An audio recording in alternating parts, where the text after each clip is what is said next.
Hello, welcome back to the channel Elmer RapN'Games. In this video we will explore one of the biggest rivalries in modern music. When we talk about the biggest names in hip-hop, two artists who have dominated the charts, the culture, and the conversation for the last decade are Kendrick Lamar and Drake. But while they've both reached untouchable heights in their careers, there's been a rivalry brewing beneath the surface. A rivalry that's sparked debates, disses, and some of the most memorable moments in hip-hop history. In this video we are breaking down the Kendrick Lamar vs Drake rivalry, how it started, what's at stake, and where they stand today. Let's start with the beginnings. In the early 2010s, Kendrick Lamar and Drake were both on the rise, but in very different ways. Kendrick's breakthrough came with his 2011 album Section 80 and later Good Kid, M.A.A.D. City in 2012, an album hailed as a modern-day classic. His intricate storytelling, poetic lyricism, and reflection on life in Compton set him apart as a true voice of his generation. Meanwhile, Drake was already making waves with his 2009 mixtape So Far Gone and solidified his superstar status with Take Care in 2011. Known for his emotional, introspective lyrics and fusion of rap and R&B, Drake's appeal was universal.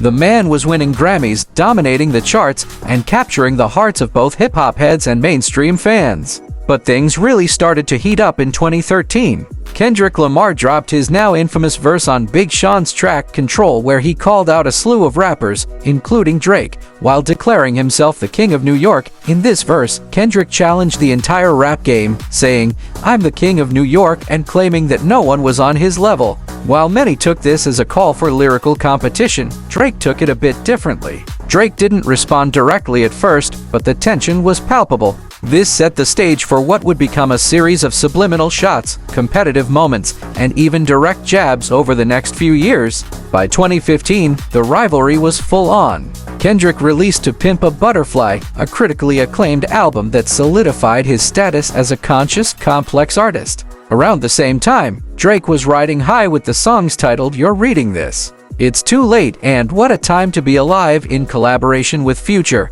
Now, let's be clear, there was no public beef, but the subliminal jabs were undeniable. In his track The Language, Drake seemed to take a swipe at Kendrick when he said, "I don't really care if you love me or hate me." Kendrick wasn't backing down either. In his track The Heart Part 4, Kendrick's line "The city's mine, I'm just here to remind you" sounded like a direct response.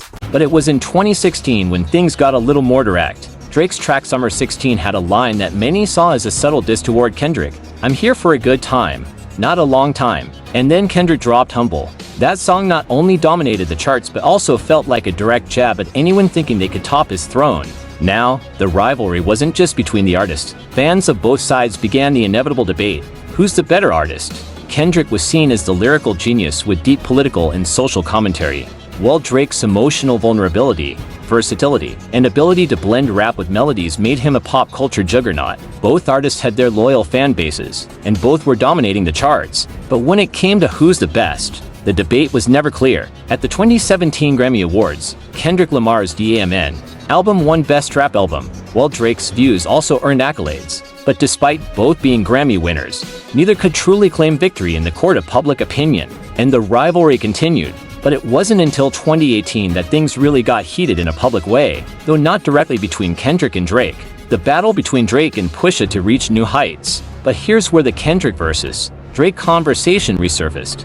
In the midst of the feud between Drake and Pusha T, Kendrick Lamar was still holding his ground. Many speculated that if Kendrick had stepped into the ring, it would have been a far more dangerous battle. But Kendrick was focused on his own lane, never fully engaging in the drama, which made fans wonder, was he playing chess while everyone else was playing checkers? So, where do we stand today? Kendrick Lamar and Drake's rivalry has slowed down, but it's clear they both remain at the top of the game. Kendrick's Damn and Drake's Scorpion solidified their positions as two of the most commercially successful and influential artists of the decade.